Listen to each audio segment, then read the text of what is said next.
জুলাই জুড়ে ছিল ডেঙ্গুর ভয়াবহ থাবা। এখনও বাড়ছে আক্রান্তের সংখ্যা, দীর্ঘ হচ্ছে মৃত্যুর মিছিল। রাজধানীর গণ্ডি পেরিয়ে সংক্রমণ এখন ছড়িয়ে পড়ছে সারা দেশে। সবচেয়ে উদ্বেগজনক পরিস্থিতি চট্টগ্রাম ও বরিশালে। কীটতত্ত্ব ও জনস্বাস্থ্যবিদরা বলছেন, ঢাকার বাইরে মশা নিয়ন্ত্রণ কার্যক্রমের দুর্বলতাই পরিস্থিতিকে আরও জটিল করে তুলছে। তাই জেলা পর্যায়ে গবেষণা, নজরদারি এবং সক্ষমতা বাড়ানোর ওপর জোর দিচ্ছেন তারা।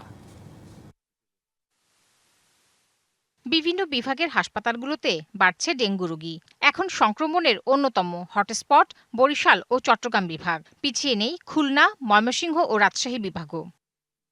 স্বাস্থ্য মন্ত্রণালয়ের তথ্য বলছে, জুন থেকে জুলাই ডেঙ্গু সংক্রমণ 3 গুণ বেড়েছে। সেই সাথে বেড়েছে মৃত্যুর হারও। কীটতত্ত্ববিদরা বলছেন, সারা দেশে ডেঙ্গু নিয়ন্ত্রণে দীর্ঘদিন ধরে একই ধরনের দুর্বলতা রয়ে গেছে। কমিউনিকেশনটা দ্রুত হচ্ছে অনেক আগের থেকে। কমিউনিকেশন দ্রুত মানে বাস, ইন্টারসিটি বাস আছে, তারপরে ইন্টার ডিস্ট্রিক্ট বাস আছে।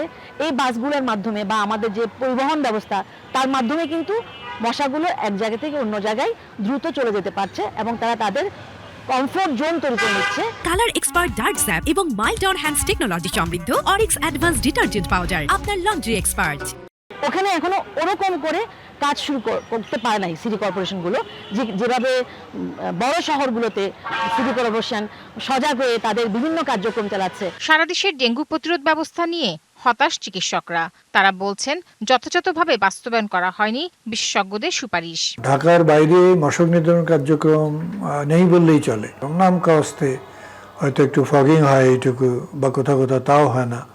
কিন্তু এডিস মশা যে ধরনের, তাদেরকে নিয়ন্ত্রণ করার জন্য এই কীটতাত্ত্বিক যে আমাদের সক্ষমতা, সেইটা বাড়ানো দরকার, যেটা আদৌ নেই। সিটি কর্পোরেশনের কর্মীরা অনেক পরিশ্রম করছেন, কিন্তু পুরোটাই যন্ত্র নির্ভর। এই মশা নিয়ন্ত্রণের জন্য পরিচ্ছন্নতা, এটা মানুষ নির্ভর করতে হবে। মানে হাজার হাজার স্বেচ্ছাসেবকদের দিয়ে পাড়া মহল্লায় একসাথে ঢাকা এবং ঢাকার বাইরে করতে হবে। আপনি শুধু যন্ত্র দিয়ে, ধোঁয়া দিয়ে, কেমিক্যাল দিয়ে এটা নিয়ন্ত্রণ করতে পারবেন না।